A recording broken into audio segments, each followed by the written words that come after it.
Olá, meus queridos alunos, com uma alegria eu encontro com vocês aqui mais uma vez.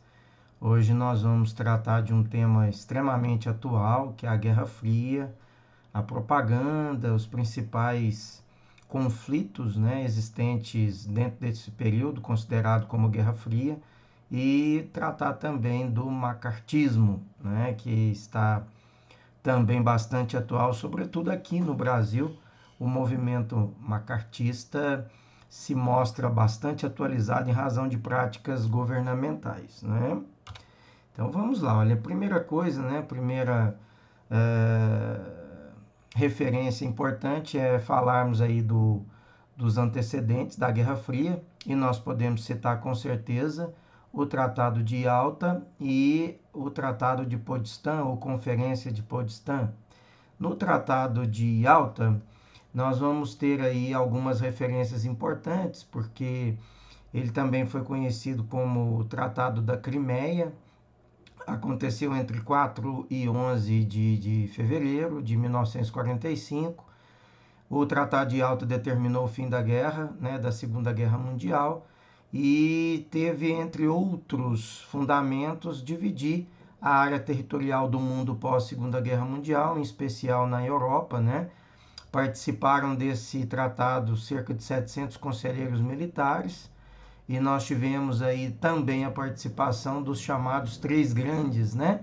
O Stalin, da União Soviética, o Churchill, da Grã-Bretanha, e o Roosevelt, nos Estados Unidos. Chamados três grandes participaram também da Conferência de Yalta.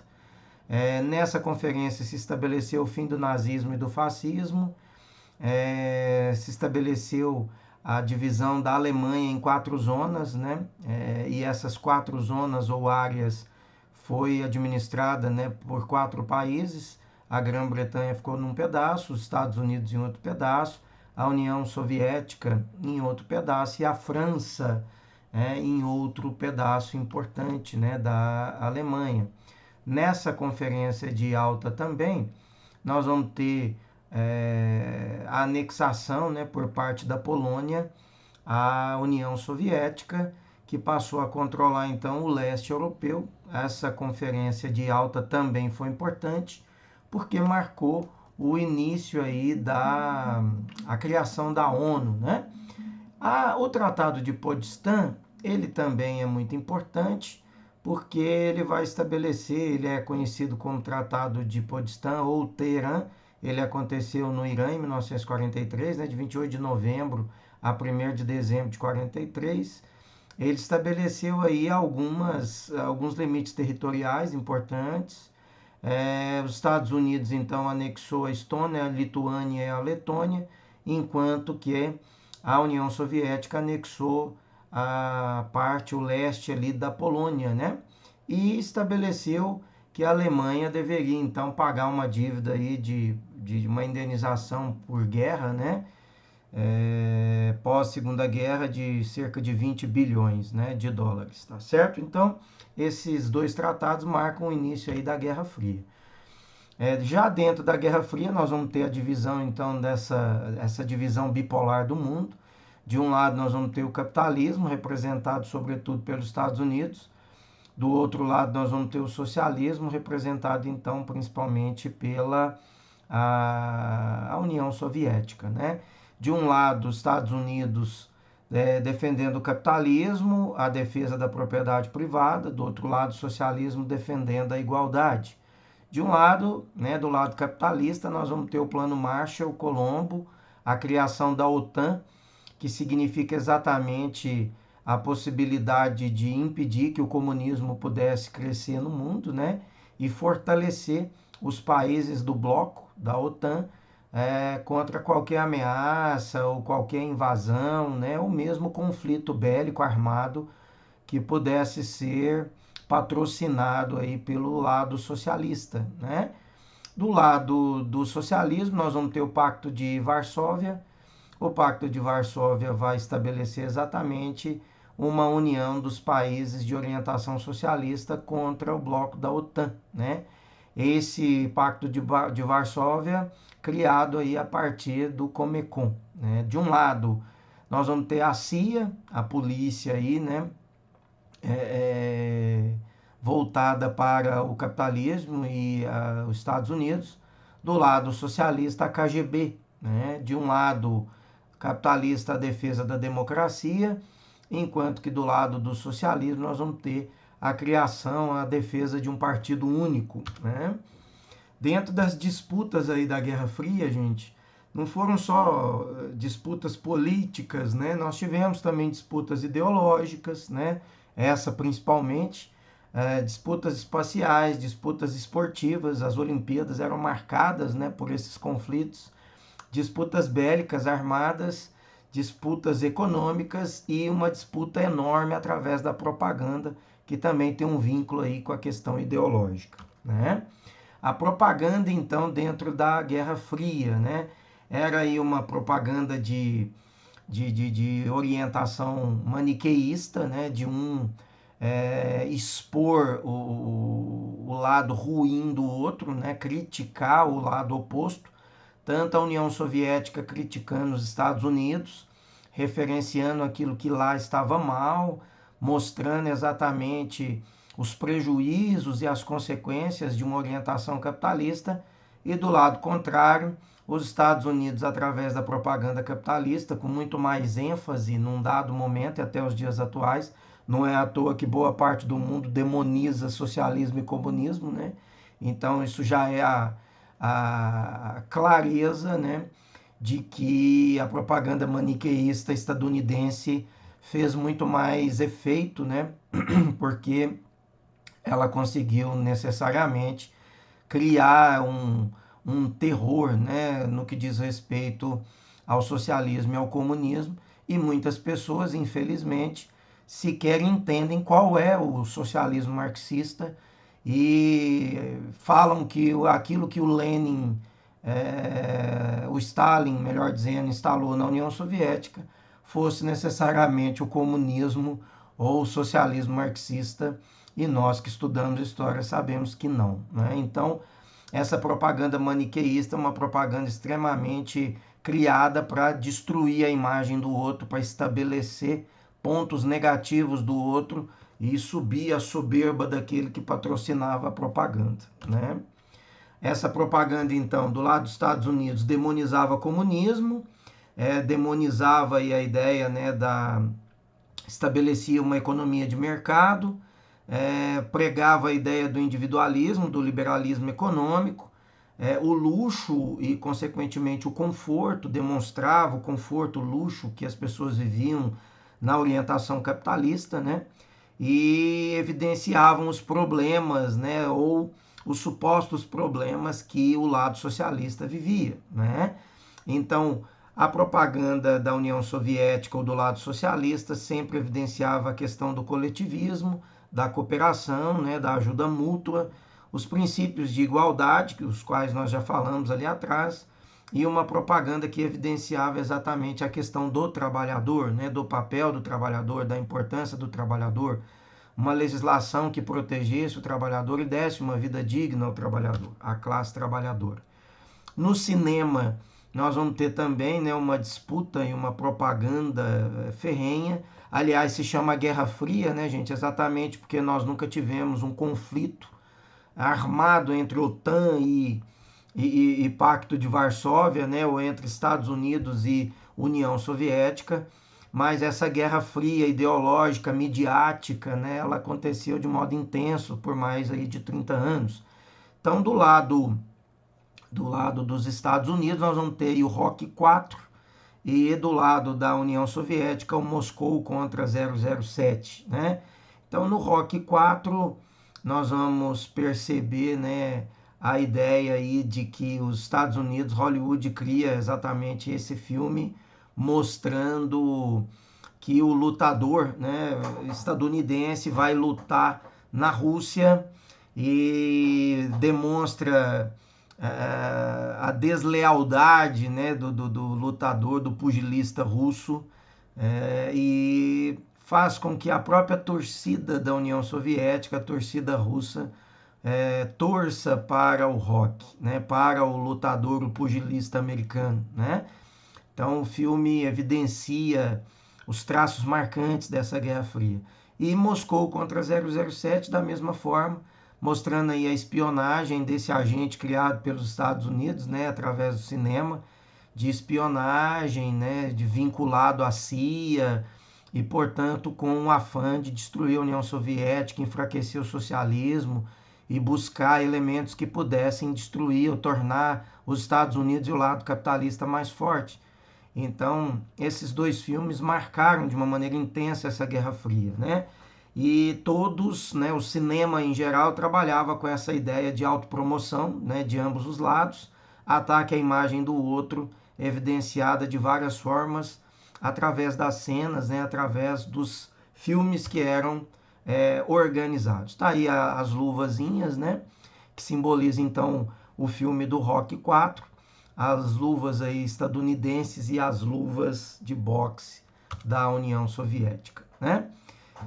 Dentro da questão olímpica, né, dos Jogos Olímpicos, nós vamos ver que a Olimpíada de Los Angeles, que aconteceu em 84, ela foi um boicote, né, aos países, ela foi um boicote dos países socialistas, né, porque a Olimpíada de Moscou em 80 houve um boicote dos países capitalistas. Então, quando a Olimpíada de Moscou aconteceu em 1980, os Estados Unidos e os países do lado capitalista não compareceram à Olimpíada de Moscou, exatamente para boicotar, para esfriar, para esvaziar a importância da Olimpíada de Moscou.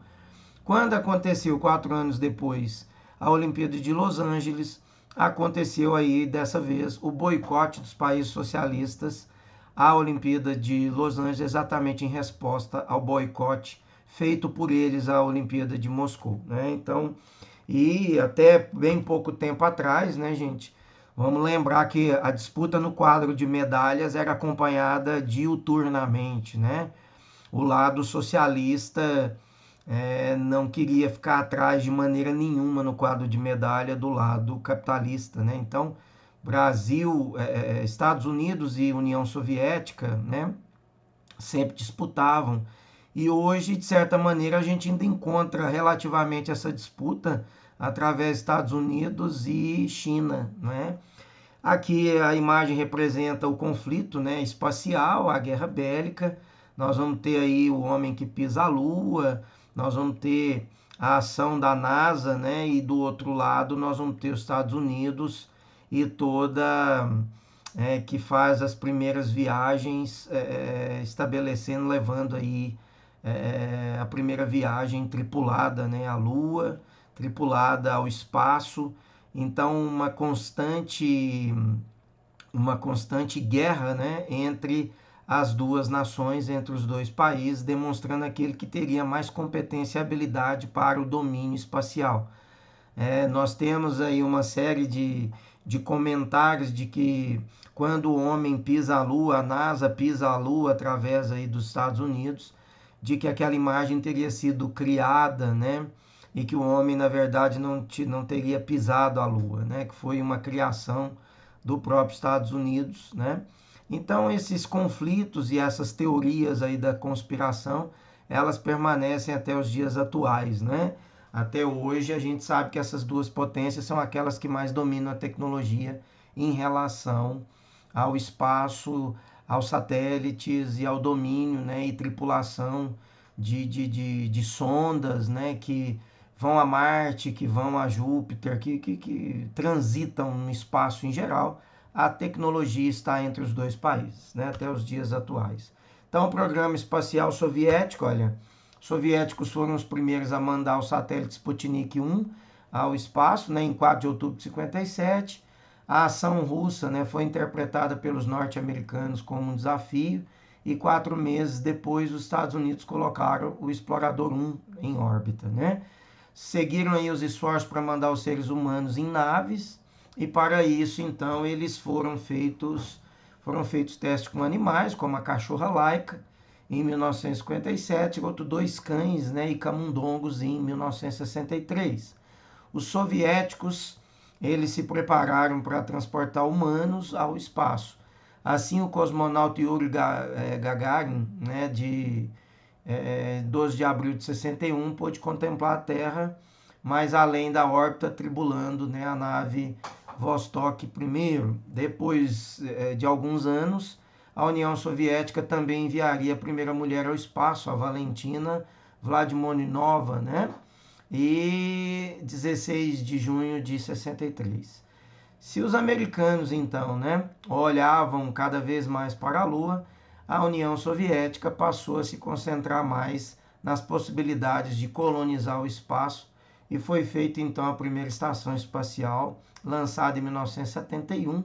Naquele ano, 3 cosmonautas passaram por ali, né, 3 semanas, realizando experimentos, colhendo material e tal, né? Os soviéticos ainda mandaram sondas para Marte em 71, Vênus em 72, deixando de lado o sonho de chegar ao satélite terrestre, né? E aí, então, o programa espacial estadunidense, olha, aos 3 meses de lançamento do Sputnik, os Estados Unidos lançaram o satélite Explorer 1, 31 de janeiro de 58, permaneceu ativo, mandando informações sobre os meteoritos até maio, né, do mesmo ano. A missão de Yuri Gagarin fez novamente os Estados Unidos, né, se sentirem superados, e aí a pressão política interna aumentou nos Estados Unidos diante do desempenho russo, né, e aí os norte-americanos consideravam-se envergonhados por não liderarem essa corrida espacial. Assim, em 61, o John Kennedy anunciou então no Congresso que seria os Estados Unidos o primeiro país a levar um homem ao solo lunar pelo projeto da Apollo Moon. Em paralelo, foi lançado o programa Gêmeos, responsável também pelo desenvolvimento de uma nave espacial que fosse capaz de fazer o ser humano alunizar, né, e voltar com segurança, né, até a Terra, vai à Lua e depois voltasse à Terra. E aí, um ano depois, em 20 de fevereiro, o John Glenn orbitou a Terra orbitou a Terra a bordo da nave Flagship 7. E o êxito das pesquisas demonstrados aí 20 de julho de 69, quando Neil Armstrong pisa então no solo lunar após uma viagem, né, de 3 dias juntamente com os astronautas Buzz Aldrin e o Michael Collins, né, e chegam então à Lua, né? O fim da corrida espacial, por vários motivos, eles puseram fim a essa corrida espacial. Uma das razões foi exatamente o encarecimento, né, do combustível, com a primeira crise do petróleo em 73, aumentou consideravelmente os custos dessa produção. Também a aproximação diplomática entre Estados Unidos e Rússia, iniciada a partir da década de 70, com o objetivo de terminar com a Guerra Fria, né? Além dos encontros entre os presidentes, iniciou a cooperação das agências espaciais soviética e americana. O resultado foi o projeto Apollo-Soyuz, né, onde as naves espaciais Apollo americana e Soyuz soviética encontraram-se e acoplaram no espaço em 17 de julho de 75. Era o fim, então, da corrida espacial. Embora a missão tenha sido com êxito, o programa não foi adiante, né? Entre as duas nações só voltariam a cooperar em novos projetos espaciais a partir depois da década de 90, né? E aí nós falamos do macartismo, né? O Joseph McCarthy. Então, olha, o macartismo foi exatamente uma campanha de denúncias e perseguições às pessoas que fossem consideradas comunistas, né, gente? O chamado terror vermelho, o Red Scare. Essa campanha foi patrocinada por um senador americano, Joseph McCarthy, por isso o macartismo, né? Nós podemos encontrar o macartismo sem o T, mas o macartismo com o T, por conta aqui, né? Olha, observa o T do sobrenome do McCarthy. Então, nós encontramos macartismo sem o T ou com o T a mesma coisa, tá? O Joseph McCarthy, ele desempenhou aí um terror contra o socialismo e o comunismo e desenvolveu uma perseguição, né, em relação a todas as pessoas de orientação comunista, muito parecida com essa que a gente vive no Brasil, né? Qualquer pessoa que fala contra a fome, contra a miséria, é comunista. Qualquer pessoa que condena fascismo e nazismo é comunista, né? Qualquer pessoa que fala contra processos e regimes totalitários, fake news que foram decisivas, né, nas eleições aqui no Brasil, e está mais do que provado por investigações do Supremo, por todas essas contas, mais de 88 contas jogadas no chão no Facebook, no Twitter. Está mais do que provado que os robozinhos foram decisivos, sim, na campanha eleitoral por conta de mentiras, né? Por conta, assim como o McCarthy fez nos Estados Unidos, uma campanha mentirosa, uma campanha que ficava expondo pessoas, criando factoides, né? Para que as pessoas demonizassem personagens. Até o próprio Charles Chaplin, né? Foi perseguido e teve que se mudar dos Estados Unidos em razão dessas perseguições. Então aqui também, nos Estados Unidos, principalmente após a eleição do atual presidente, nós vivemos esse cenário em que qualquer pessoa que fala contra o presidente Bolsonaro, que fala contra movimentos ou ações fascistas, nazistas, são comunistas e precisam ser perseguidos. A intolerância, né, nas redes sociais, a frequência com que essas pessoas que se familiarizam com regimes totalitários, né, com fascismo, é de perseguir, é de agredir e não aceita as opiniões diversas, né, ao pensamento deles. Isso tem acontecido com muita insistência aqui também no Brasil, que é lamentável. Lamentável, mas muito lamentável. Porque nós vivemos numa democracia regidos por uma Constituição. A liberdade de expressão ela é definida desde que não seja mentirosa como fake news, né? As pessoas falam que jogar as contas no chão, que isso viola a liberdade de expressão. A liberdade de expressão é lícita.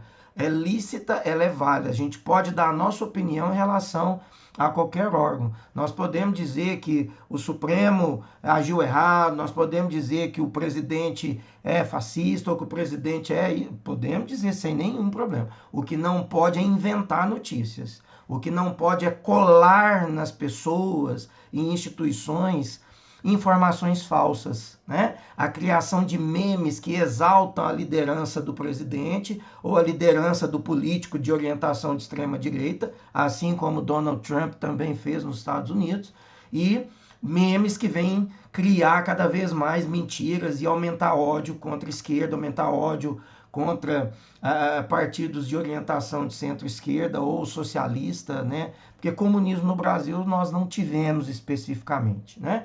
Mas apesar da gente falar que é comunismo, de falar que o Jango estava caminhando para o comunismo e tal, né? Apesar de tudo isso, criado exatamente por conta dessa estrutura de propaganda, mas na verdade nós não podemos dizer que nós tivemos comunismo no Brasil até então, né? Então, quer dizer, esse macartismo, gente, ele está muito em alta hoje por conta disso que nós estamos vivendo no Brasil. Campanhas difamatórias contra a esquerda, campanhas de perseguição contra as lideranças, né? Campanhas de perseguição contra a grande liderança da esquerda. Né? Nós estamos aí à tona agora uma série de acontecimentos demonstrando que a própria Lava Jato pode sim, né, ter cometido, né, perseguições explícitas políticas contra o ex-presidente Lula, tirando ele da campanha eleitoral de 2018. Essa semana aí passada, né, quinta-feira, o Supremo, através da sua segunda turma, disse da parcialidade, sim, né, do julgamento do ex-juiz Sérgio Moro, quando na condenação do Lula, de soltar aquela delação do Palocci há 6 dias antes da eleição de 2018. Né? Então, isso foi já decidido quinta-feira passada, né, pelo Supremo, e a gente vê que está caminhando para mostrar que, de fato, a Lava Jato teve um comprometimento decisivo no final desse processo. Nós vamos aguardar para ver o julgamento final de tudo isso que vai acontecer. Mas tudo isso, de uma maneira ou outra, está relacionado com essa perseguição à ideia de esquerda, né? A ideia do socialismo, né? Se falava que se a esquerda ganhasse, ou centro-esquerda no Brasil, ia virar uma venezuelização no Brasil, né? Uma série de coisas que a gente vem ouvindo isso há bom tempo na rede social e que, para dizer a verdade, isso vem só complicar e tornar o nosso país pior, né? de estrutura, politicamente.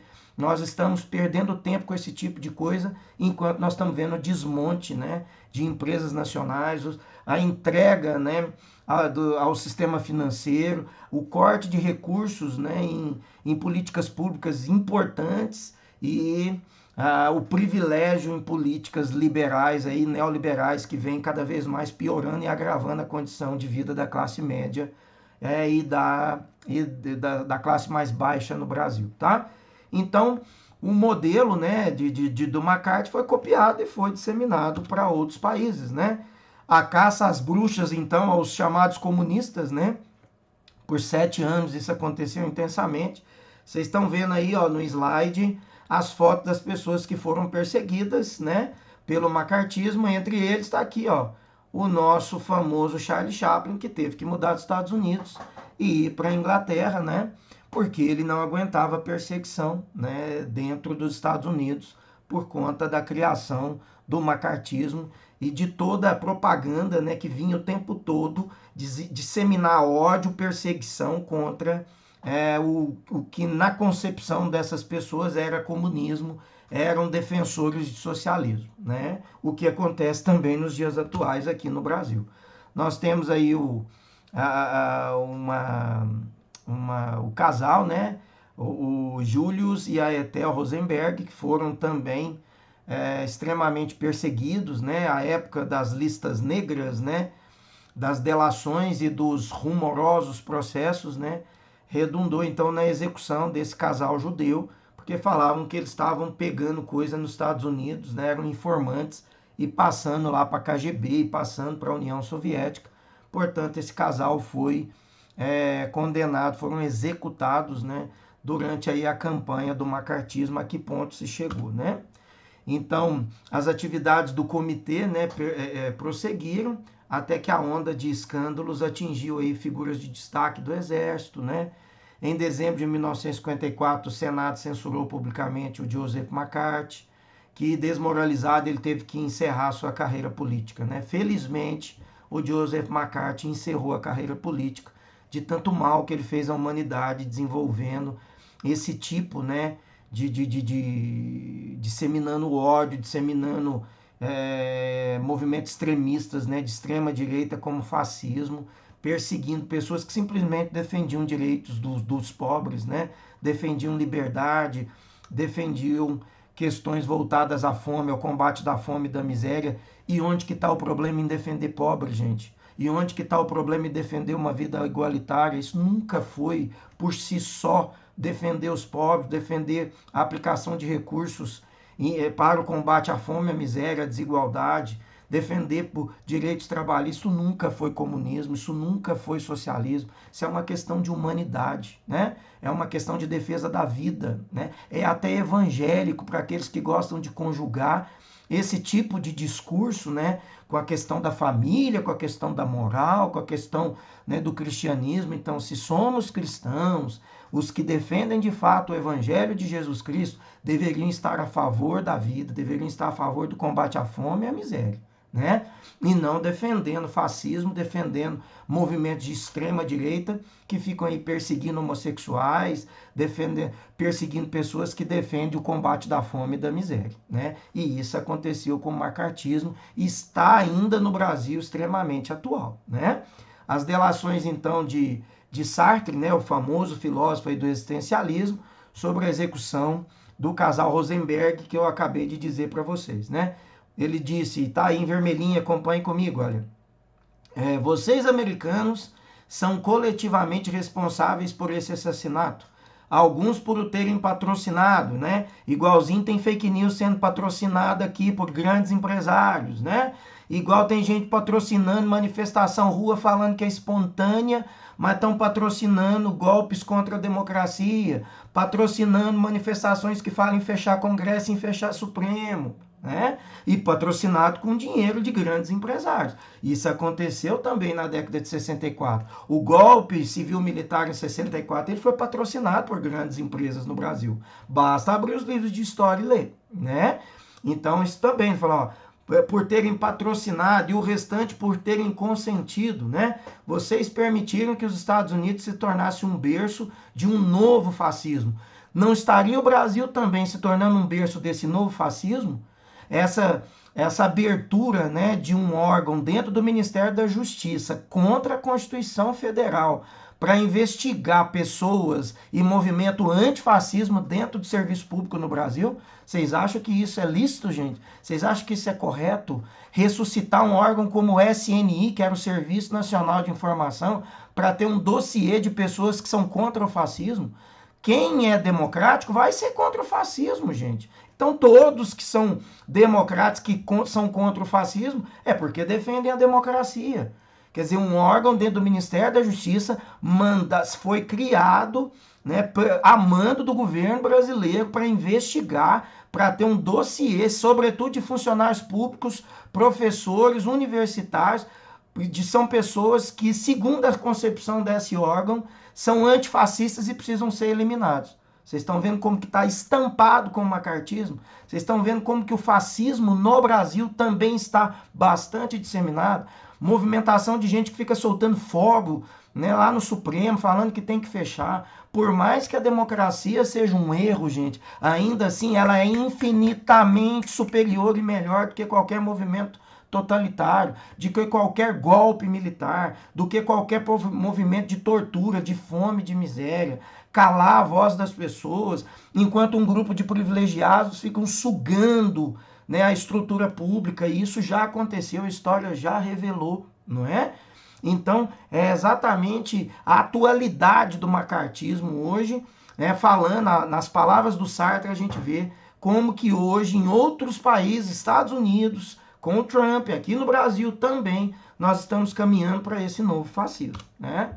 Então tá aí as propagandas, né, em favor do macartismo, olha, ligadas a fake news, como eu já disse, eles usavam as propagandas aí, os modelos, olha, usavam das propagandas para fazer esse tipo, né, de propaganda que ficava aí menosprezando, criando informações falsas em relação ao comunismo, ao socialismo, à União Soviética. Campanha difamatória do macartismo contra o comunismo. Veja o iceberg vermelho, né, que é aquele que ia minar os navios, minar o navio capitalista, minar os Estados Unidos. Olha lá, né? Ainda põe os túmulos com os nomes dos países, né, de orientação comunista ou socialista, né? A criação do pânico e do pânico e pavor do comunismo, que está disseminado até os dias atuais, inclusive aqui no Brasil. As perseguições a lideranças consideradas comunistas, né, consideradas socialistas, né? Os pontos de tensão principal, então, olha, 49, Revolução Chinesa, 62, o conflito soviético, né, o rompimento da China e a União Soviética. Em 1959, a Revolução Cubana, né, a Cuba socialista. Em 1962, a crise dos mísseis, né, o maior ponto de tensão.